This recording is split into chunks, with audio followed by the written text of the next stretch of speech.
La música retumbaba en los parlantes de la azotea del edificio en Polanco, Ciudad de México. Era sábado por la noche y las luces de neón teñían el cielo de colores que contrastaban con la oscuridad. Sofía ajustó el vestido azul que había comprado con sus últimos ahorros, esperando que esta noche fuera diferente. Llevaba meses sin divertirse, trabajando doble turno en la cafetería donde era mesera, soportando miradas despectivas de sus compañeras y clientes que la ignoraban o trataban con indiferencia. Su amiga Carla la había invitado a la fiesta de cumpleaños de su primo rico, prometiendo que sería el evento del año. Subió lentamente por las escaleras, sintiendo cómo sus pulmones se llenaban del aire frío de la noche. Cuando llegó a la azotea, la realidad golpeó como una bocanada de viento helado. Las personas allí reunidas eran de otro mundo. Ropa de diseñador, relojes de lujo, conversaciones sobre viajes a Miami y propiedades en Cancún. Sofía, con su vestido de tienda por departamentos y sus zapatos negros desgastados, era invisible, literalmente invisible. Si están viendo esto desde algún lugar especial, no olviden suscribirse. Nos encantaría saber de dónde nos ven, desde qué ciudad o país nos acompañan esta noche. Dejen sus comentarios abajo, sus historias nos importan. Buscó a Carla entre la multitud, pero su amiga estaba rodeada de gente, riendo y disfrutando, sin notarla. Sofía se acercó, pero Carla apenas levantó la vista, murmuró un hola incómodo y rápidamente volvió a ignorarla. El peso de aquella indiferencia fue insoportable. Se dirigió hacia la barra de bebidas, esperando al menos encontrar un rincón donde pasar desapercibida.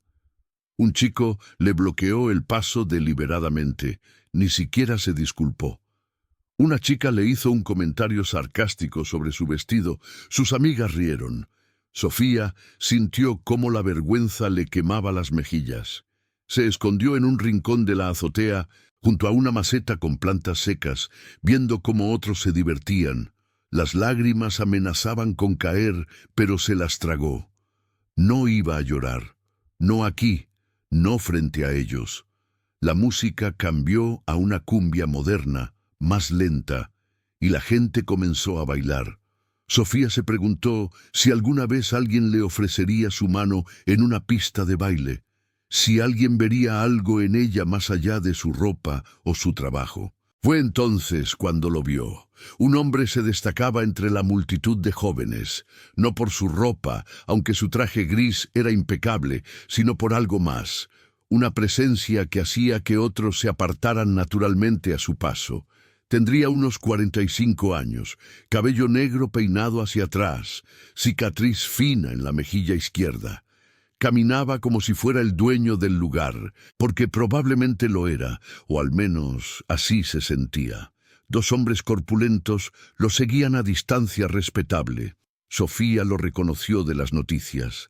No directamente, porque evitaba los titulares sobre narcotráfico y violencia, pero había visto su fotografía una vez en el teléfono de Carla.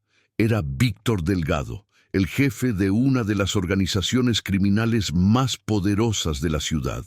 Lo que hacía aquí en una fiesta de cumpleaños de gente decente era un misterio. Tal vez había conexiones que no imaginaba. El hombre se acercó a la barra, a pocos metros de donde Sofía estaba. Ella bajó la vista, asustada. No quería problemas. Su corazón palpitaba acelerado. Lo observó de reojo. Ordenó un whisky, lo bebió de un trago. Su expresión era impenetrable. Algo en aquella frialdad le recordó a ella misma.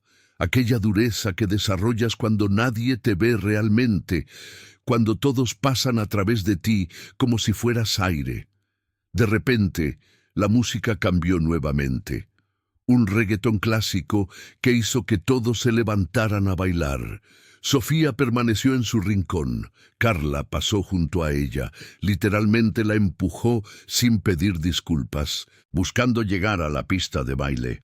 Fue el colmo. Sofía respiró profundo, luchando contra la rabia y el dolor que bullían en su pecho. Lágrimas silenciosas corrieron por sus mejillas. pero las limpió rápidamente con el dorso de la mano. Víctor Delgado estaba aún en la barra, solo ahora, observando a la multitud con los ojos de alguien acostumbrado a leer personas, a descubrir secretos. Su mirada barrió la azotea como un escáner. Cuando vio a Sofía sola en la esquina, llorando silenciosamente, algo cambió en su expresión. No era compasión, no exactamente, era reconocimiento.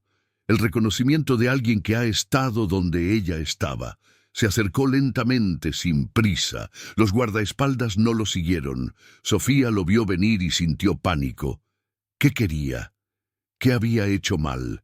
¿Por qué lloras?, preguntó Víctor. Su voz era profunda, controlada, con un acento que denotaba años de educación formal.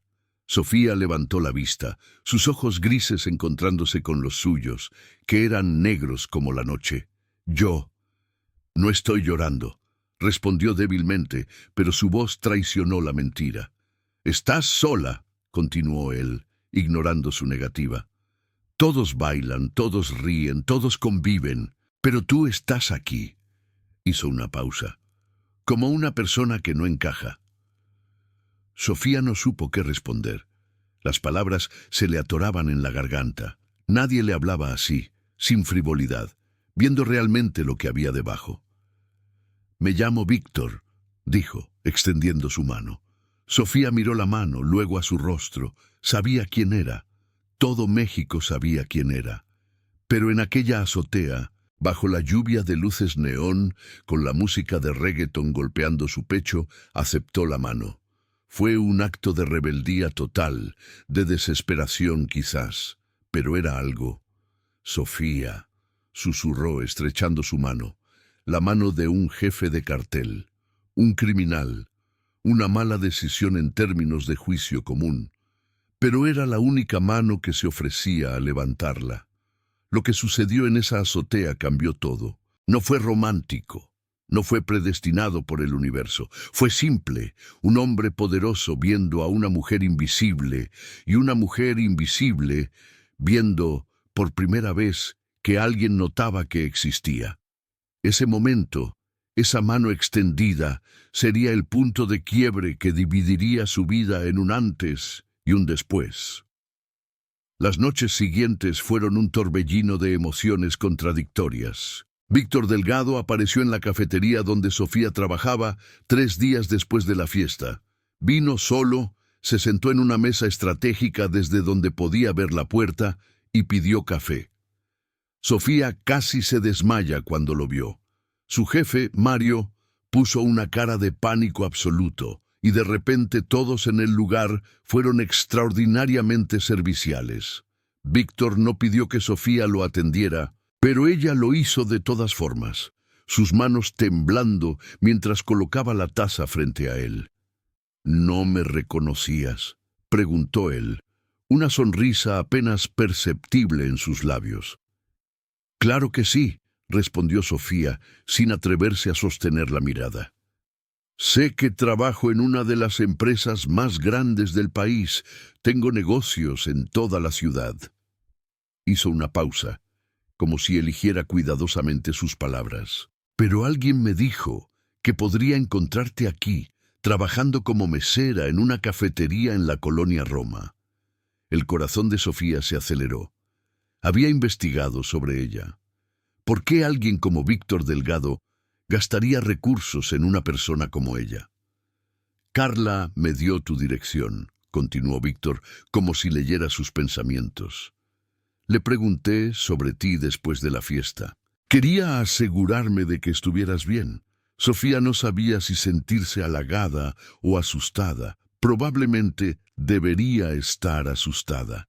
Pero después de meses de invisibilidad, después de ser tratada como basura por amigos que la supuestamente conocían, aquella atención, aunque viniera de un hombre como Víctor Delgado, se sentía como aire fresco después de estar ahogándose.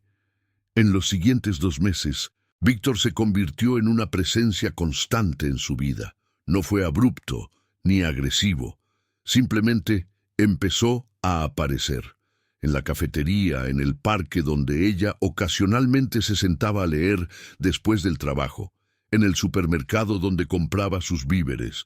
No había amenazas, no había demandas, solo su presencia como un recordatorio de que existía, de que era vista. Sofía sabía que debería estar aterrada. Todas sus amigas, cuando se enteraron, le advirtieron sobre los peligros. Carla incluso la confrontó, diciéndole que estaba loca por aceptar la atención de un criminal. Pero Sofía también sabía que mientras ella llevaba aquella vida gris, invisible, sus amigas nunca habían levantado un dedo para ayudarla. Víctor sí lo hacía, constantemente. Una noche, Víctor la invitó a cenar a un restaurante de lujo en Polanco. Sofía no tenía ropa apropiada, así que Víctor le envió un vestido. Simplemente apareció en su pequeño departamento un paquete con un Valentino rojo de ensueño. Ella casi lo rechaza, pero algo dentro de ella, ese mismo algo que le había permitido tomar la mano de un criminal en una azotea, la hizo aceptarlo. En el restaurante fue tratada como una reina. Los meseros se apresuraban a cumplir sus deseos. Las personas notaban su presencia, aunque no fuera por su belleza, sino por quien estaba sentado frente a ella. Sofía descubrió que había algo intoxicante en aquella sensación de importancia, aunque fuera prestada. «¿Por qué haces esto?», preguntó Sofía durante la cena, sus ojos encontrando los de él sobre las velas de la mesa. «¿Por qué yo?». Víctor dejó su tenedor en el plato. Su expresión se volvió más seria. «Porque reconozco algo en ti. Una dureza que aún no ha sido completamente formada. Una determinación de sobrevivir que está enterrada bajo las capas de dolor». Hizo una pausa. «Y porque puedo». No era una respuesta romántica. No era lo que una chica que soñaba con estar enamorada esperaría escuchar. Pero era honesto. Y en ese momento, la honestidad era más valiosa que cualquier mentira dulce. Conforme pasaron las semanas, Sofía fue absorbida más profundamente en el mundo de Víctor. Conoció a sus asociados, fue invitada a sus casas lujosas, fue presentada como su gente. Con esa presentación vino un cambio fundamental en cómo el mundo la veía. Ya no era invisible, ahora era visible, casi importante. Las amigas que la ignoraban en aquella fiesta ahora la llamaban constantemente, buscaban su compañía. Carla se convirtió repentinamente en su mejor amiga nuevamente. Pero Sofía también comenzó a notar las cosas más oscuras. Los hombres que desaparecían de conversaciones cuando ella entraba, las cicatrices que llevaba la gente alrededor de Víctor, las miradas de miedo que recibía cuando salía con él. Escuchó rumores sobre empresas destruidas, competidores desaparecidos, familias destrozadas. Todo parecía seguir un hilo que llevaba directamente a Víctor Delgado. Una noche, acosada por la culpa y la confusión, Sofía le preguntó directamente sobre su negocio. ¿Qué pasa con todo ese dinero? ¿De dónde viene realmente? Víctor estaba en su estudio privado, en su penthouse en Santa Fe, una copa de coñac en la mano. «¿Sabes exactamente de dónde viene?», respondió sin rodeos. «No eres ingenua, Sofía. Solo decidiste no pensar en ello porque era más cómodo así». Sofía sintió como si le hubieran golpeado el pecho. Porque era verdad. Había sabido en algún nivel, pero había elegido vivir en la negación porque por primera vez en su vida era importante.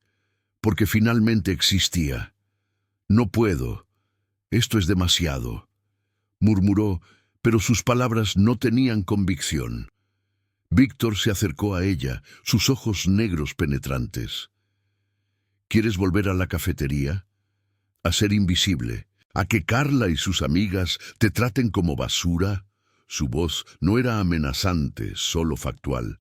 «O puedes quedarte aquí, ser parte de algo real, algo poderoso. Tienes una opción, Sofía. Siempre has tenido opciones, solo que antes no las veías». Y así comenzó la verdadera transformación de Sofía. no fue instantánea. Fueron meses de pequeñas decisiones, cada una empujándola más profundamente al mundo de Víctor. Empezó a trabajar para él formalmente. Al principio, tareas administrativas, nada criminal. Pero conforme ganaba confianza, conforme se hacía indispensable, las tareas se volvieron más oscuras. Descubrió que tenía un talento para los números, para ver patrones en datos. Víctor la puso a cargo de ciertos aspectos de la operación, nada que la pusiera en riesgo legal directo, pero lo suficientemente cercanamente relacionado como para que ella entendiera que era parte del engranaje. Un día, casi un año después de la fiesta, Sofía estaba en la oficina de Víctor cuando escuchó que se aproximaba la Policía Federal. Un soplo había llegado sobre una supuesta operación importante. Sofía sintió el miedo, pero Víctor permaneció completamente tranquilo. 2 horas después, sin ninguna razón aparente, la operación fue cancelada. Un capitán en el departamento de policía había recibido una llamada de su superior. Un dinero llegó a cuentas específicas. Sofía comprendió entonces la verdadera magnitud del poder de Víctor. No solo controlaba el crimen, controlaba policías, jueces, políticos. Controlaba la ciudad entera, y ella, Sofía, la mesera invisible de la cafetería, ahora era parte de esa red de poder. Pero con aquel poder vino también la pesadilla. Un rival directo de Víctor, un narcotraficante llamado Jesús Menéndez, comenzó a moverse agresivamente, intentando arrebatarle territorio en el norte de la ciudad. Las cosas se tornaron violentas. Una madrugada, mientras Sofía dormía en el penthouse de Víctor, escuchó disparos, helicópteros sobrevolando el edificio. Víctor la despertó, la metió en un armario blindado en el sótano y desapareció por horas. Cuando regresó, tenía sangre en las manos. No habló de ello. Sofía no preguntó. Luego, un acto de represalia particularmente brutal. Sofía, por su proximidad a Víctor, fue hecha objetivo. Un grupo de sicarios fue enviado para atacarla mientras se dirigía a una cita médica. Solo fue salvada por la intervención rápida de los guardaespaldas de Víctor. Un tiroteo en plena luz del día en una avenida principal, 5 personas muertas. Esa fue la noche en que Sofía finalmente comprendió la verdadera naturaleza del trato que había hecho. No había sido salvada por Víctor, había sido encarcelada. El poder que había buscado con tanta desesperación ahora la aprisionaba. Cada beneficio tenía un costo. Cada favor la endeudaba más. Estaba sentada en la terraza del penthouse, mirando las luces de la ciudad, cuando Víctor salió. Se sentó junto a ella sin decir nada. Por primera vez en meses, Sofía lloró. Lloró no por la invisibilidad que había dejado atrás, sino por la vida que nunca tendría. Una vida normal, sin amenazas, sin violencia, sin ser parte de un imperio construido sobre los cuerpos de personas muertas. ¿Te arrepientes?, preguntó Víctor sin emoción en la voz. Sofía tardó mucho en responder. La verdad era complicada. No se arrepentía de haber dejado la invisibilidad. Se arrepentía de no haber considerado lo que vendría después. No sé, respondió finalmente. No sé qué hubiera pasado si no hubieras ofrecido tu mano aquella noche. Tal vez seguiría siendo invisible. Tal vez me habría suicidado. Pero tampoco sé si prefiero estar viva en una jaula de oro. Víctor asintió, como si aquella respuesta fuera exactamente lo que esperaba escuchar. Entonces tienes opciones nuevamente, dijo. Puedes irte, pero si lo haces, desapareces de mi vida completamente. No puedo permitir que conozcas lo que conoces y simplemente te marches. Debo protegerme. ¿Eso significa que me matarías? No, respondió Víctor lentamente. Significa que arreglaría que tuvieras una nueva identidad. Desaparecerías de la ciudad, nunca regresarías, pero vivirías, estarías viva, sin ataduras. Sofía sabía que era un acto de clemencia extraordinario. Víctor no era conocido por su misericordia, pero algo en su tono sugería que lo decía en serio. Tal vez, en algún nivel, él también se había cansado de aquella jaula, o tal vez entendía, mejor que cualquier otra persona, lo que significaba haber sido elegido por el destino para algo que no pediste. Durante las siguientes semanas, Sofía tomó una decisión que definiría el resto de su vida. No fue fácil, pero fue suya. Eligió quedarse, no porque amara a Víctor, no porque quisiera vivir en aquel mundo de violencia y dinero sucio, sino porque, por primera vez, se dio cuenta de que incluso dentro de aquella jaula tenía poder. Víctor la consultaba sobre decisiones. Los hombres a su alrededor la respetaban porque él la respetaba. Podía moldear cosas, influir, cambiar el curso de eventos. La paradoja de su situación era que, aunque era una prisionera, tenía más agencia que la mayoría de las personas libres. Y eso, de alguna manera perversa, le hacía sentir viva. Así que Sofía se transformó completamente, de la mesera invisible de la cafetería al brazo derecho de Víctor Delgado. No romántico, porque el romance requería vulnerabilidad, y ambos habían decidido mucho tiempo atrás que la vulnerabilidad era un lujo que no podían permitirse. Pero sí profundamente conectados, ligados por compromisos mutuos que iban más allá de las palabras. Un día, casi 3 años después de aquella fiesta en Polanco, Sofía estaba en una junta ejecutiva con Víctor y sus principales colegas. Alguien sugirió expandir operaciones a Guadalajara, lo cual significaría presencia en una nueva ciudad, nuevas conexiones políticas, nuevas complicaciones. Sofía hizo un análisis detallado de los riesgos y beneficios. Su opinión fue consultada. Su recomendación fue considerada. Y finalmente fue su argumento en contra de la expansión prematura lo que detuvo el plan. Cuando los hombres se fueron, Víctor permaneció con ella. «Hace 3 años eras invisible», dijo, de la manera que solía hablar cuando estaba reflexionando. «Ahora eres el corazón de mis operaciones. ¿Cómo te sientes?» Sofía lo miró, el hombre que había ofrecido su mano cuando todos los demás la ignoraban. El hombre que la había salvado de la invisibilidad solo para encarcelarla en un mundo más complicado. «Me siento vista», respondió Sofía. «Tal vez demasiado vista, pero al menos sé que existo». Víctor asintió. No fue un final feliz tradicional, pero era auténtico, era suyo y había sido forjado a través del fuego de decisiones imposibles y consecuencias ineludibles.